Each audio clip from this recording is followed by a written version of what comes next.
Aleeza, welcome to the show. Thank you so much for having me. Thank you. I know that you're very, very busy matchmaking, probably, and going on a lot of different podcasts. So thank you for being here. I first got to know you from your Netflix special, which was awesome. I loved it. And then a Yay. friend of mine actually reached out and said, "Hey, you should have Aleeza Ben Shalom on the show." I was a client of hers. She's awesome. And I was like, "Yeah, make the intro. Let's make it happen." So Amazing. it was meant to be for you to be on the See, show. a client was a matchmaker for us. It's perfect. He learned the methodology that you teach, and he came and he Yeah. matchmaked us. That's amazing. So give us a little bit of history. How does one become a matchmaker? Yeah, it's such an interesting thing because you don't grow up going, oh, when I grow up, I want to be a matchmaker. And you don't go to school and say, oh, yes, I'm going to take the course to become a matchmaker. There's nothing like that that actually exists. So matchmaking for many people is actually a strong, it's like an internal drive, desire. It's almost like a divine mission that we're on to help people to find a partner and to build a beautiful life. And I started online matchmaking. There was an online site, and my girlfriend was on it, and she's like, yeah, you can do this. You can help the Jewish people. You can match them up. And I'm going, this sounds great. Then I started matchmaking. Then I would call people. Then I started coaching. They're like, oh, you got to train other people how to do this. You're good. And I was like, wait, what? And it started to come together. Then I started a company and I started to train people to become matchmakers and coaches. Then I brought more people on my team, and so end of the story is that I ended up with a Netflix show talking all about matchmaking and how to bring Jewish couples together. So I had no idea that you have like a company, many people under you. That's incredible. So it's not just Yeah. you, like in the old school days, just the matchmaker with your bag, and like we watch in the It's not the movies. little yenta schlepp. I mean, I am schlepping from community to You community, you but open with up my your suitcases you open up and your my notebook, it has big pictures of people black in it. book. Yeah. Yeah. So it's now my database, which is, my computer, which is my Yeah. black book. And no, we have so many different modern ways of matchmaking. I am doing an international tour, a world tour right now. And Amazing. I've been going to different communities. Australia is next on the list, and then back to the USA. I just came back from South America, and it's been tremendous, really, really tremendous. So watching your show, and I dove deep. I binged it, and first of all, I was like, "This is pretty cool. This is awesome." There were moments, and I'll be transparent. We're like, "Oh, that's not going to be a good match," and then like they would get together, and you're like, "Wait a second, that could work out, right?" So you have like this innate sense, like this divinity, as you said, this divine like eye to be able to see that. Let's talk about. I'm married, so I want to talk to the guys first who are single listening to this. We also have a lot of divorced guys who are looking for their next match, and they don't want to make the mistake that they made with the first one. What is it that you look for when putting together a good match? Oh, that's such a good question. So, the first thing I would say is qualities, and I define qualities as personality and values. So, personality, we've got to know that we get along, that we match, that we mesh, that there's that chemistry between us, that we have something to build on. And values are, what are my beliefs in the world? What do I want out of life? And how am I going to find a partner who's in alignment with that? Not perfectly, not exactly, but enough that we can collaborate as we grow together to build a relationship for a lifetime. That I would call in the positive categories of things that I look for. And in the negative or the challenging side, I would say that we all come in to any relationship with an amount of fear. We have past traumas, some are significant, could be abuse, could be addiction, could be a poor relationship that we were in, or one that we saw from our parents or other people around us. And we have certain like this fear blueprint within us, and we come in uncomfortable getting into a relationship. And some people you meet and you're like, I can't believe it. You don't trigger anything in me. This is amazing. Like all my stuff, I got my stuff. I got my therapist. I'm going to work on it, but I don't have to with you. Not so much. It's so much easier. And then other people trigger us and we're through the roof. And you're like, wow, you are really good looking, but you are a piece of work. And this is never going to work I've with been there. me. I've been there. Right. Yeah. Right. And like, I want to look at you, but just don't open your mouth. We'll be better off if you just don't say anything. And so we don't want to be with somebody that triggers us to a degree that we can't handle for a lifetime. Yeah, you're going to be triggered, but just not to such a high degree. I love that. So that's the beginning. In thinking about like my wife, and I hope she listens to this. The reason why one of the reasons why I chose my wife is because she gave me peace, you know, and there was a lot of other women I was dating and having fun with and whatever. That is exactly what you said, was like, I'm like, God, she's so hot, but she's so cuckoo. Like, just like there's craziness that like that brings something up in me, Right. you know? And I think that like for me, it still happens. I think there's still something that happens in a relationship where like I have to consistently work on myself. Right. My wife works on herself and we work on us together. But I love that you said that. It's like when you find somebody that gives you peace, when you find somebody that doesn't bring up the past in a way that like brings the trauma to the forefront. Yeah.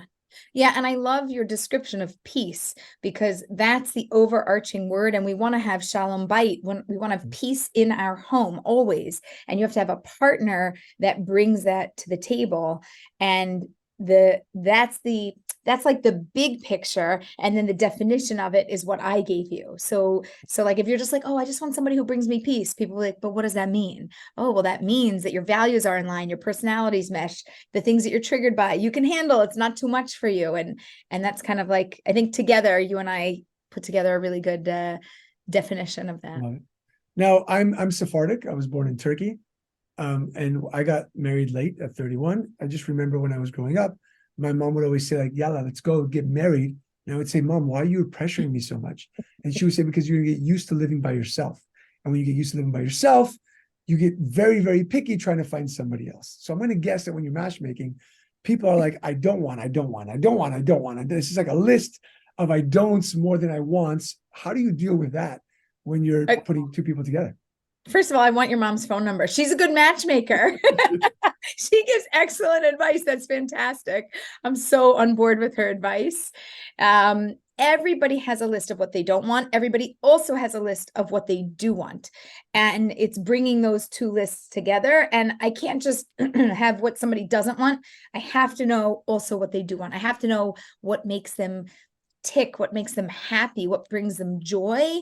And at the same time, okay, this is a deal breaker for me, so don't cross that line because this won't work for me. So I personally, if you saw Jewish Matchmaking on Netflix, then you know that I'm non-judgmental. I want to know everything. You're going to just keep doing a brain dump and giving me all the information and the lists. And I'm okay with that. Like, it's perfect for me, because then big picture, I really understand what's going on for somebody. And so it's not just that I understand, it's that they understand and that they can explain it to me, and it can be explained back to somebody else that we're trying to match them with. So I do think knowing what they don't want is also important. And I'm a list person, so I actually like lists. I'm not anti-list.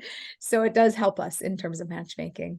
I did see that there was no judgment, because some people on the show would ask for like some stuff, and you're like, come on, man, like, you're like, stop it. And you just said, you're like, okay, you had your notebook, you just wrote it down, you're like, okay, we're going to try to find it. We're going to try to find, but I mean, look, if at first we don't succeed, try again and tweak what you're looking for also. That's also another method. So you're essentially like interviewing them and going deep into like what's coming up. I have a curiosity. Have you ever told anybody like, hey, you're not ready yet, you got to work on this issue because it keeps on coming up? Does that happen in the matchmaking world? Yes, absolutely. Okay. And I say, I want you to find what you're looking for, and I want you to find what you want, but today you don't match that. And so let's get you to a place where you match what you're looking for. And then let's start dating. Let's take a pause. Whether they need therapy, they need to take a break, they need to get a job, they need to make a move. There's a lot of things in people's life that they need to work on. Yeah. We definitely take a pause. Love that. Okay, good. So it's not just like, hey, let's put it together.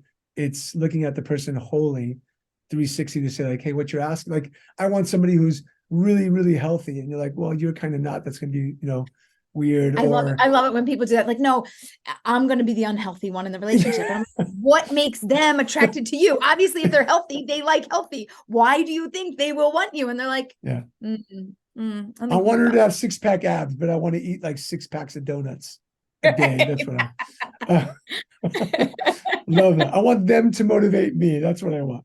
That, by the way, classic line, right? They should Really? just be a little higher, better, holding at a better place than I am, and they'll bring me up. And I'm going, and what are you going to do for them? And they're like, Yeah.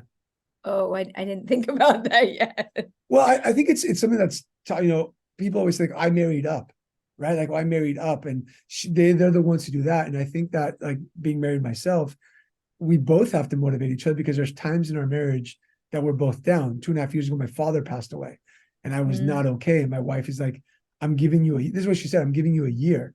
She's like, after the year, get your stuff together, but I'll hold down the fort. And because of that, I was able to go to therapy and do what I needed to do. And likewise, she had an issue with her father at some point. I had to hold the fort. And so that's what makes it strong. I want to kind of like go into strong marriages. Like, I think there's a point of the matchmaker where it's not just like, oh, you're a good match, but you're a good match for a long time. You're a good match forever, right? So now we've got like the list. This is what I want. This is what I don't want. What makes people match well together forever, right? For the lasting relationship that everybody wants to have. People with a generous nature, a loving nature, a giving nature, a caring nature. I know that they're going to be people that can have and maintain a relationship for a lifetime. So having one person like that is great. Having two people like that is amazing. And similar to what you described with your wife, where she carried you through that period, and you said to her, like, I'm going down, right? You got to man the fort, because I just can't. I had the same thing. My mom also passed away. 6.5, 7, 2016, whatever the math is. 7 years ago. Yeah. Yeah, 7 years ago. And I went down, and my husband totally carried the home. He was there for us. And communication. You have to be able to talk to somebody and share, here's where I'm at. Here's where you're at. Here's where I got to step down. I need you to step up, or let's make a plan, because this isn't working anymore. And we need a new normal. And I think that when you break it down, everybody knows how to have a good time and have fun. That's not the hard part of marriage. You want to marry somebody who you can have that with, but you know that on your own. What you don't know is when crisis, when challenge, when difficult things come to you, how do you as a couple handle that? And if you can handle that with grace and ease, and you can overcome it, wow, you're going to be in a great spot. Do you think people's wants and needs are skewed today because of social media? And I ask because, guys and girls are swiping up, swiping left, swiping right. They're seeing stuff. And sometimes I feel like their wants and needs aren't what their like heart desires. It's what their mind and their eyes are seeing. Yes. 100%. I agree with that. I think that we are inundated with content, with information, and for us, it's overload. And some people can process it a little bit better than others, and some people can filter it. Other people end up addicted to social media, and they're just scrolling and looking. And what you see on social media, it's a form of reality. You just don't see the other side.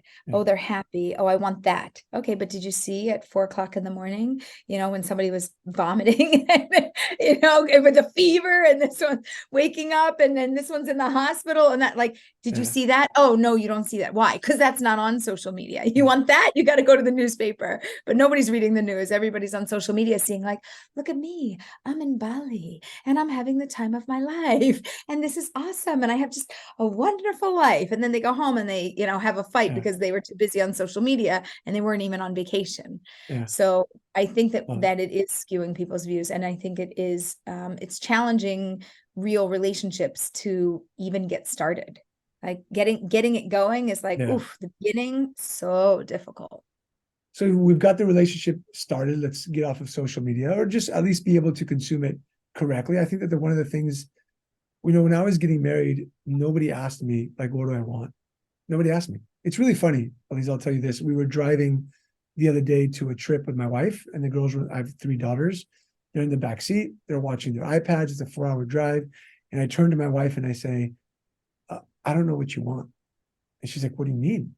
I'm like, I don't know what you want, like emotionally, intimacy wise, financially. And I said, I guarantee that you don't know what I want. I said, we got married 11 years ago, and we were 2 people back then, but I think I've changed. I've become better. Lots of therapy, lots of self-work. So people change, right? So my question to you is this. I have my list of my wants and my desires. You put us together. 10 years later, my wants and desires change. Or the person that I'm with has changed. I know a lot of guys who say, God, when I got married, my wife was very healthy, right? Now she's, because of the kid, whatever the reasonings are, she's become unhealthy, or vice versa. I have a lot of friends who've got, dad guts, right? Like they've gained 30 The pounds. dad bod. The dad bod. And when they got married, they were healthy and they were running, and that's who you married. Yeah. How do you have a conversation with people, or how do you deal with those situations when somebody says, hey, I married Mr. Fit, not Mr. Fat? What happened? Right? And yes, I'm giving. Yes, I want to be there. But now it's like, let's go back to the conversation 15 minutes ago. Now it's bringing up those traumas. Now it's bringing up stuff that when we were together, it didn't. Right. Now it's bringing up that fear of maybe I'm going to be dissatisfied in my relationship, and maybe I'm not going to be in love and feel connected for a lifetime. And what am I going to do about that? Correct. Or, my fear of, my father was unhealthy. And so I got married to somebody who was fit because I wanted them to live long, whatever that is. Whatever, how do we deal with the longevity of the match when people change over time? So first of all, we have to go into a relationship knowing that somebody will change, and probably not in the way that you desire. Maybe they will, and you'll be lucky. Yay, we won't have anything to talk about. But most likely there'll be ways in which they change that I don't actually love, value, or appreciate. And it is difficult to say, I picked you, but you're not you anymore, right? Like, so I don't want you anymore. Like, let me just exchange. I'll just swap out and get a new model. I'll get a new model. I can make that happen. So first of all, we have to realize why we got into this, and to remember the foundation and the core of who this person is to me and what they mean to me. And then we need to go through an understanding of, where are they now?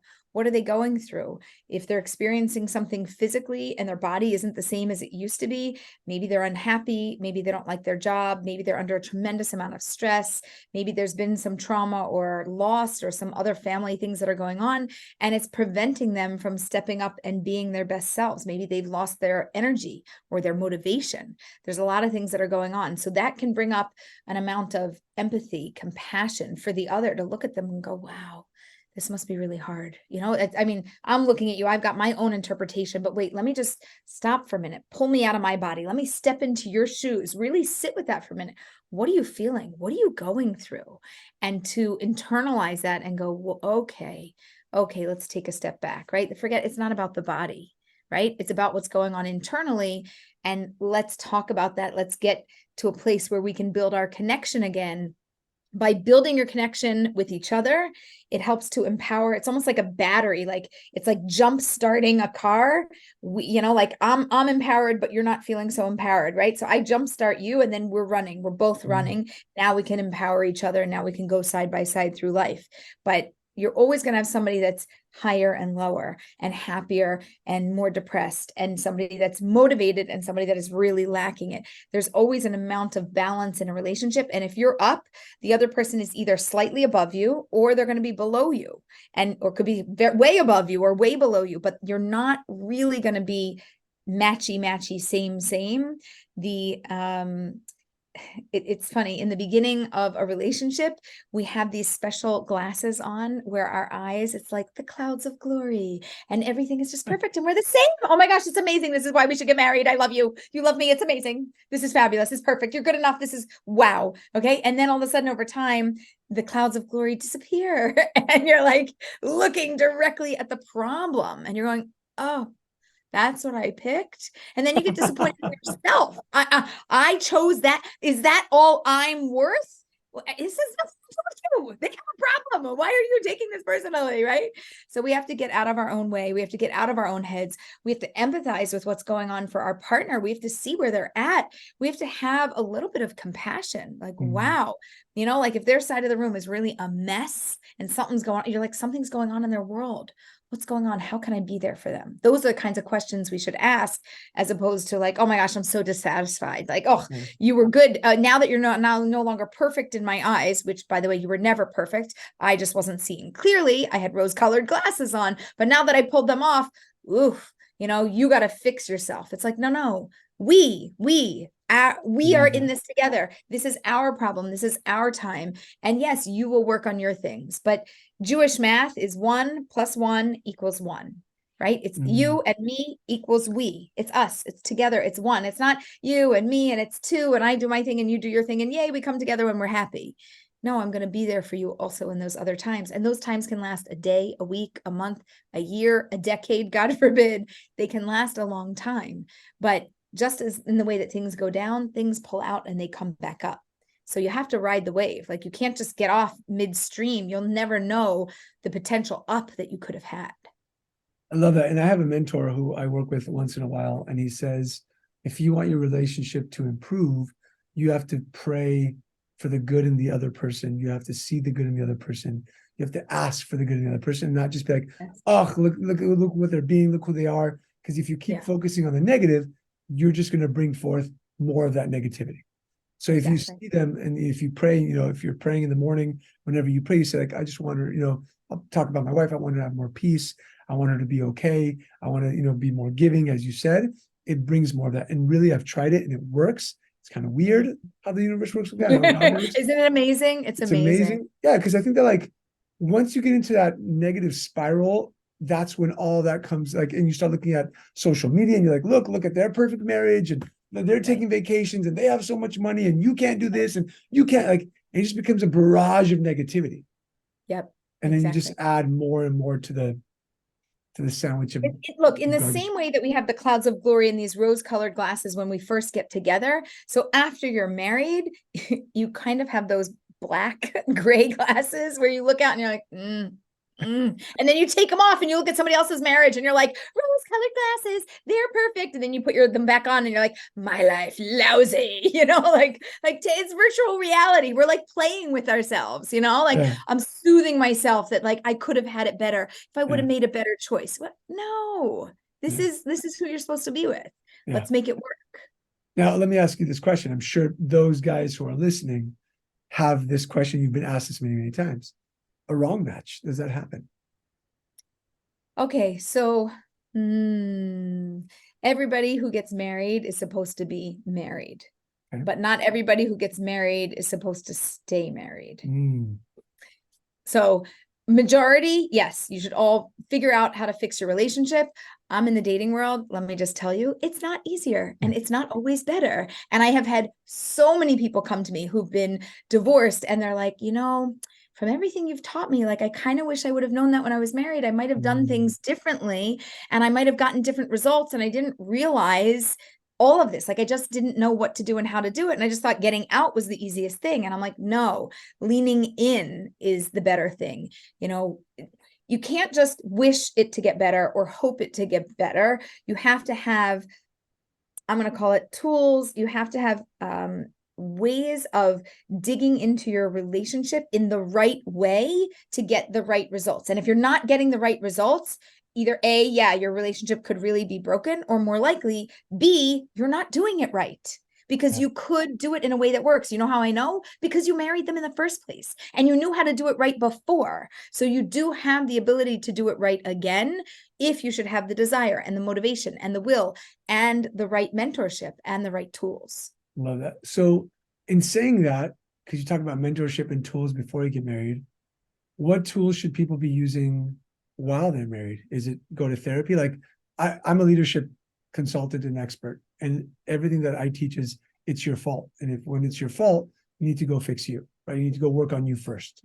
I can't be like, oh, my wife. No.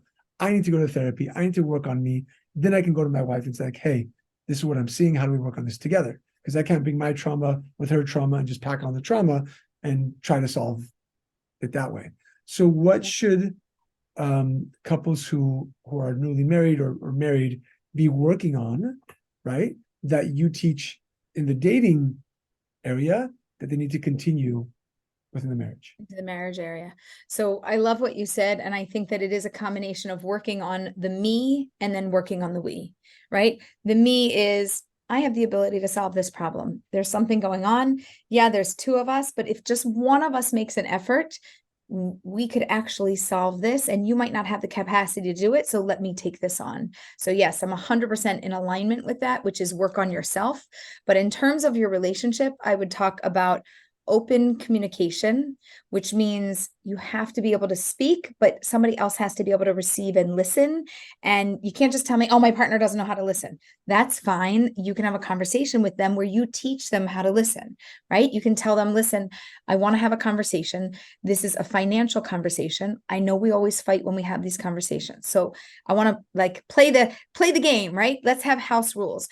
I want to tell you something for 2 minutes, and I want to share something. Right now, I'm not actually open to feedback. I want you to just receive what I said, like kind of repeat it back to me. I want to make sure you understand what I said. Then I want to stop the conversation. And then tomorrow or in 2 days, I actually want to pick it back up. And then I'm going to be able to receive and hear what you said. I need to get it out, but I'm not open yet to feedback. When do you ever have a conversation like that? Yeah. What? I think You so. really, Yeah. I mean, that's a lot of work. But once you know the tools, it's almost like magic. It's like you wave a magic wand and you literally took a conversation that could have blown up your relationship and created a fight for the next month. And you just gave yourself the tools to actually have a real conversation. And in 2 days from now, by the way, if you have a conversation and it's not going well, you can interrupt it and you can say, listen, I want to continue this conversation. We're totally spiraling. And before we end up with a whole week of not talking, let's put this on pause. Let's go back. Like you have to be like the 2-year-old crying on the floor, like, let's play, and two seconds later, you have to be able to bounce. You got to go from one to the other. Yeah, we could solve a problem. Oh, no, we can't solve a problem. Put it to the side. We'll deal with it tomorrow. Oh, but it'll never get solved. No, it just won't get solved today. And that's okay. Take a breather. We don't have to solve that today. And maybe not tomorrow, and maybe not next month. We've got a whole lifetime together. Man, do we have a lot of days to solve this. Now let's focus on some good things. Let's build ourselves up. Go out on date night. Go have fun. Go experience your relationship in the positive. And then say, let's try to have a healthy, short discussion on the things that we're struggling with. Love it. Now, back in the day, I think it was the 90s, Paula Abdul came out with a song called Opposites Attract. Is that true or not? Yes, it is true. And yes, it is more challenging for opposites to stick together long term because what attracts me to you also rubs me the wrong way. Like I like it and okay. Yeah, I get married to it and I'm like, yeah, oh. Like, oh, that used to be hot and now it's just annoying. I don't really like that. So I say, listen, men and women are different enough. We have enough differences. Yes. You're opposite already. By nature, you are built physically, emotionally, spiritually opposite. We are built as opposites. Find somebody that you have stuff in common with because you have enough things that are opposing. We have to build the bridge of connection and have things that are in common. Now, talking about that, I just came from Mexico. I was there for 10 days. My wife is from Mexico City. They, back in the day, I don't think it's recently, but they had a lot of rules, right? Which was like, hey, the Sephardim married with the Sephardim, Ashkenaz with Ashkenaz. And they would always say, why? Because marriage is hard enough. For you to jump in with different ideas and then different traditions is even harder. I married an Ashkenaz Jew. Thankfully, she doesn't cook Ashkenaz. If you're Ashkenaz, no, I hope you don't take offense to that. Right? We don't have gefilte fish and borscht and any of that stuff, thankfully. But what's your take on that when it comes like diving deep into the Jewish world, when you have different communities, different backgrounds, Ashkenaz, Sephardic, and then within the Sephardic community, you have Halevi and you have Shami and you have like Turkish, and like, how does that come into play when matchmaking? I know that there's a saying that's really funny that my wife says sometimes. She says, Sheina Mishpacha, which is Ashkenaz for, the family, you marry the family. And so what's your take on that? So it depends how enmeshed you are in your culture. A lot of people with rich traditions, if you bring them together, it is like oil and water. It doesn't exactly mix. And, you're having your gefilte fish with your, harif spicy. And it's like, no, it doesn't work that way.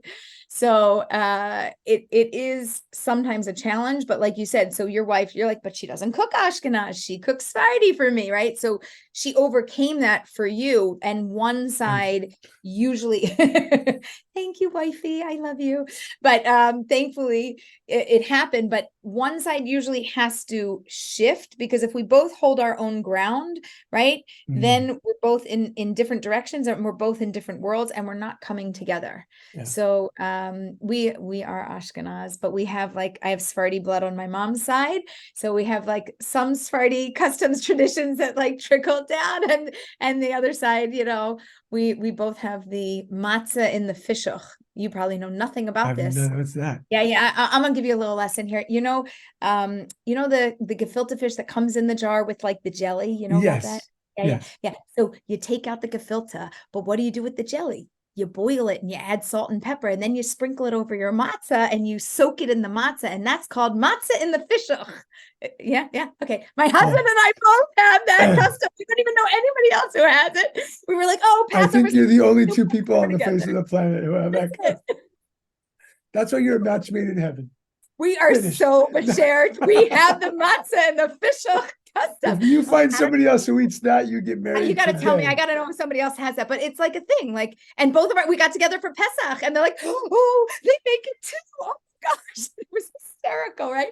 So I could just imagine getting together with a Sephardi, you know, on Pesach, and they're eating rice, and they're like, what are you doing? That's treif. You can't eat rice on Pesach, you know, and you have a whole thing. But in all seriousness, I think that it does take one side leaning towards the other, because if we both stand our own ground, we're not a we, we're just a me, and we're doing our own things. And we have to bring, what are you going to raise the kids with? What are the customs of the house? What are the traditions? Yeah. And for some people, they'd be like, oh, well, neither side was super strong. No problem. We are going to do a little Ashkenazi, a little Sephardi. We're going to blend it together, and like, poof, it's fine. We don't care. That's what we're going to do. It's possible, but more likely one side has to lean into the other side happily, besimcha, with joy, and that's going to really help the marriage. I think it's really important. Like, now that you're mentioning this, I don't think my wife and I, we ever had a conversation about like, hey, how do you want to raise the kids in the future? Like, what customs you want them to have? Like that conversation never came up. When I was dating, I'll never forget this. Went out with a Jewish girl, went to a restaurant. I'm not fully kosher. I don't mix milk and meat. And now that I'm kosher with meat and chicken, but back then I wasn't. And I ordered my chicken sandwich without cheese. And she's like, ew, why would you not put cheese on that? And I was like, because I don't mix milk and meat. She's like, why? I'm like, all right, we're done. Like, it's like finished, done, we're over. It's that easy, you know? But like, we talk about the change. My mom had a stroke 2.5 years ago. And for some odd reason, from divine intervention, I'm like, I got to eat kosher meat and chicken. And I came to my wife one day, I'm like, hey, today, not tomorrow, today, we're eating kosher meat and chicken. She's like, hold up a second, like, this affects us. Hold on, we have a call. I said, right, this is a big decision. Like, I got to go to a new market. What is this? I said, listen, for right now, it's just me. Like, we'll get into this slowly. And she was like, okay, this is gonna suck at first, and we'll figure this out. But like you said, she leaned in, and we figured it out. You know, we figured it out. But it's a couple thing. And what I appreciate about your side, you said, right now, this is just me. Okay. This is not the whole family. This is not everybody, you, whatever. No judgment on anybody. I need this. I need this. And I need you to lean into this for me in our relationship. And she said, yes. Yeah. I think that's tremendous. Yeah. I didn't walk in like, the whole house is kosher now. That's it. Finished. You know, I just said, like, it's me, and then we'll figure it out. You know, we'll slowly but surely, we'll see where we go. Aleeza, this has been amazing. I think this has been as valuable to the married guys as it is to the single guys. Hopefully, if some women are listening as well, hopefully it's valuable to you. I think I think we don't just have a match in a couple, we have a match in what we do in life. And I think that you're perfectly matched to matchmake. Right. And I think you know that, and you're so good at that. So keep putting the Jewish people together. My belief is I want people to marry Jewish and raise Jewish kids, because there's such a rich history, and Judaism is so beautiful. I think sometimes that we digest it incorrectly, and we just need to learn it a little bit more and dive into it, each on their own journey, whatever that looks like. And I think that when you matchmake people, they're on their own journey of that. And so matching them with that perfect person just brings them towards who they truly are inside even more. So thank you for doing that. You're welcome. Thank you so much for having me. Awesome. For those of you listening, thank you so much for listening to Tribesmen.